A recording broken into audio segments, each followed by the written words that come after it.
Something about Singapore didn't add up. I kept hearing it's one of the most expensive cities in the world, but spending 24 hours here challenged that idea. It wasn't the food, it wasn't the transport, but one part of this budget mattered more than everything else, and that's where the trade-off started to show. Right now, I'm at Singapore Changi Airport, once ranked the best airport in the world, but now it's the second best airport in the world, but it's still amazing. I'll dive deeper into this airport later, but right now, let's head in the city and drop my bags. It looks like I need to head to the SkyTrain to Terminal 3 to get the MRT, which is the train system. Okay, now onto the train to the city. All right, there we go, the MRT station.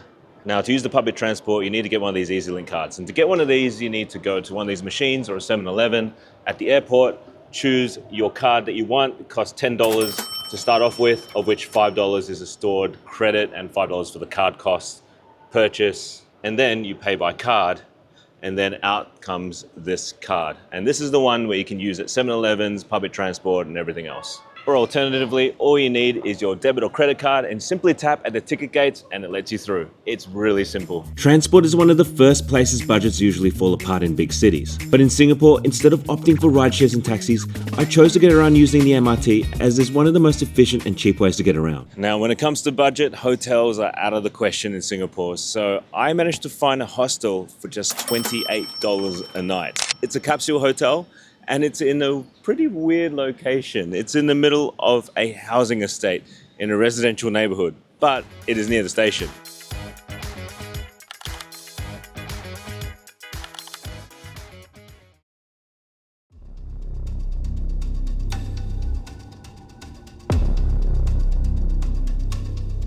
Not sure why my light isn't working.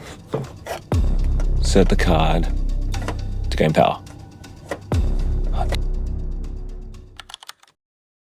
Right, I'm finally in the hostel, and that's pretty much it in this capsule.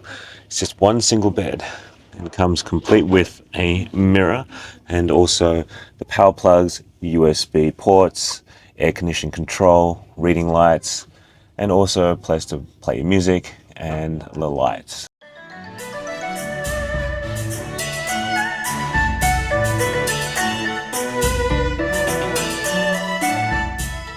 One of the most affordable ways to eat in Singapore is at a hawker centre.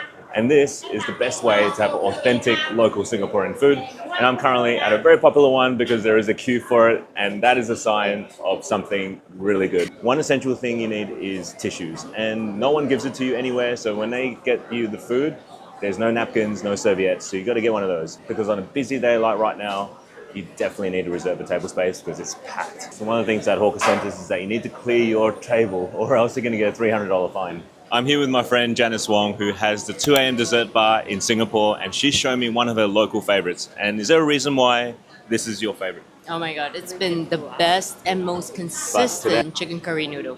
But I think because it's original. Yeah. I mean, I've seen how his family has created the chicken curry noodle, putting everything together. And the chicken is delicious. Oh, it looks so good. It's like my one big bowl of yum. And you know, I think this is like, for me, the best. You know what? In Hill And Street, it really represents Singapore. it looks so comforting, and it's like the ultimate comfort meal. And I can't wait to dig into this.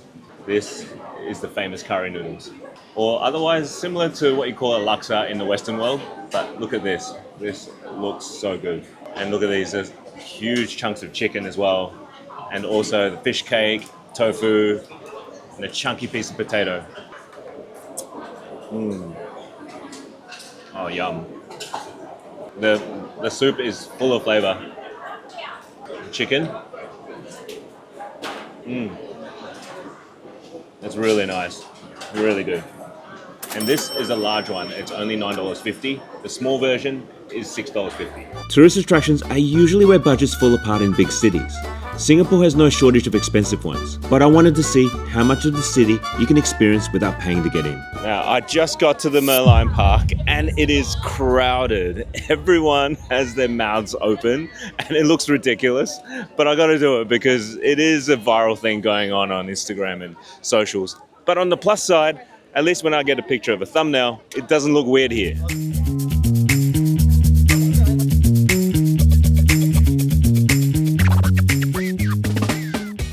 So I'm at the Gardens by the Bay and it is free to walk around the grounds. However, the Cloud Forest and the Flower Dome requires admission, but you can roam around here for free, which is a pretty cool thing to do. And behind me is the super trees, and it looks like being in an Avatar movie, so it looks so cool, especially at night.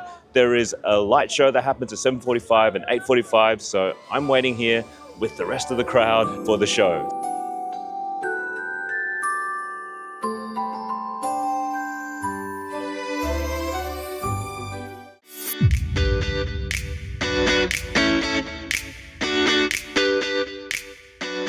Complete with luxury hotel, casino, shopping center, and the world's largest infinity pool. And there is even a canal in the shopping center. How wild is that? Wow, this Apple store is crazy. This is like a tunnel that goes into the Apple Island. It's incredible. It's so beautiful.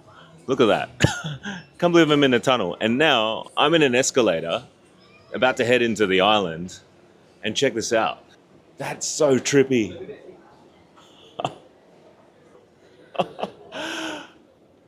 That's insane. That's probably the best Apple store I've ever been to, and I can't believe it's in an island. Now, if I'm trying to stay on budget, the Marina Bay Sands isn't for me. However, I can still enjoy this light show behind me that happens at 8 and 9 o'clock every night, and it's free.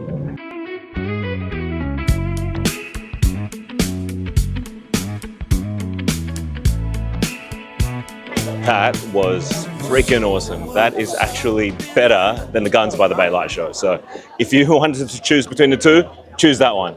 That is amazing. Prioritize that if you're in Singapore. I am at the famous Satay Club and it's packed full of people, smells really good, and it's such a vibe. And if you're after some satay, this is the place. So since I'm not that hungry, I'm after a place that only sells satay by the piece. And the one that's really popular up there has it by set. So it's a minimum order of like 30 skewers, but I only want 10 or less. So I picked out this place here called Captain Satay, and you can order by the piece and they're 80 cents each. So in the end, it cost me $8 for 8 pieces of chicken satay. Check out the satays. Can't go wrong with satay. And it's only $8 or 80 cents each. I love the vibe of this place. It might be a bit touristy, but I love satay. And it goes with the sauce here. And let's see how this one is. Yum. Oh, yum. That's so good.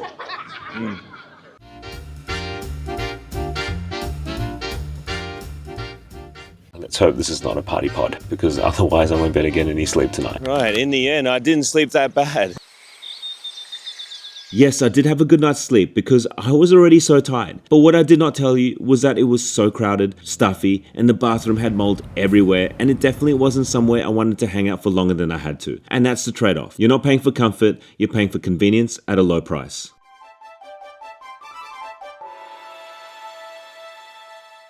What better way to start off a trip to Singapore than a typical Singaporean breakfast? This is kaya toast, which is basically coconut jam jelly type of toast thing, and with some half-boiled eggs and a choice of drink, which I got a kopi C, which is coffee with evaporated milk. All this for only $7.50, relatively cheap, and let me show you how to eat this. First of all, crack the eggs. Pour all that egg in there, and you mix it with soy sauce, along with a side of pepper. Then you mix it around, and there's your half-boiled egg mixture.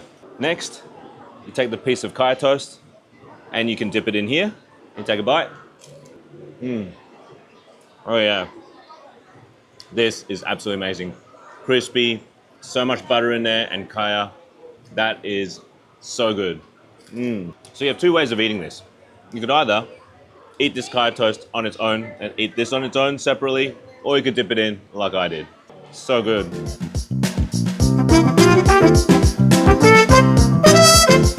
So I'm currently at Vivo City Shopping Centre right by Harbourfront MRT, and I'm going to hop across the Sentosa Express, which gets me across to the island of Sentosa the cheapest way possible, which is only $4 one way and free to come back.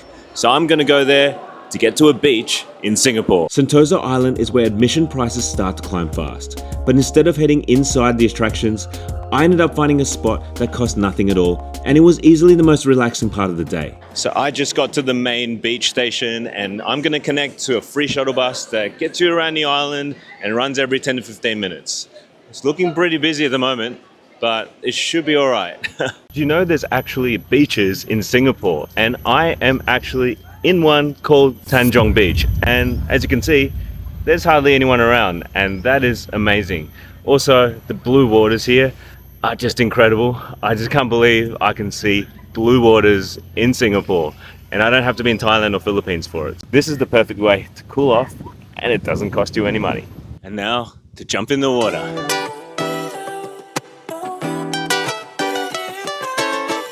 That was so warm and refreshing. I needed that so badly.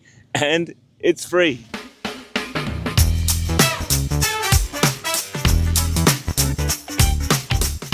So I made it all the way to the Maxwell Food Center, and I'm here for the one reason. There is a really famous Hainanese chicken rice shop which is in this center, and apparently Anthony Bourdain has eaten here before and rated it. I think that's what created all the hype.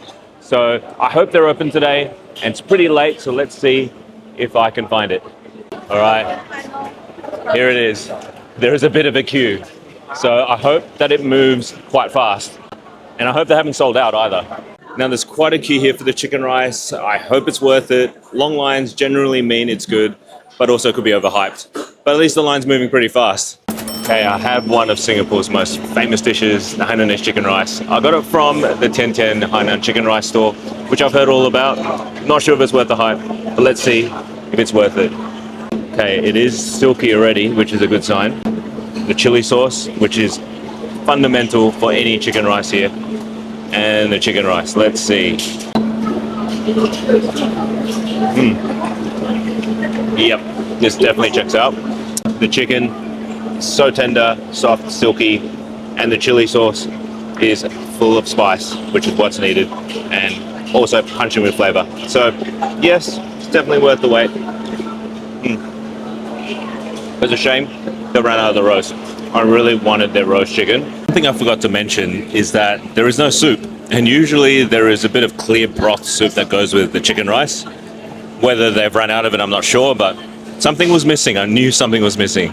But overall, it is pretty good.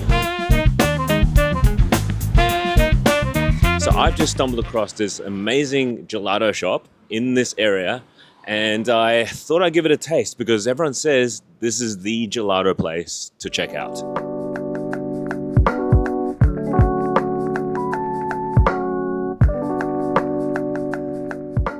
And this gelato is only $5.50.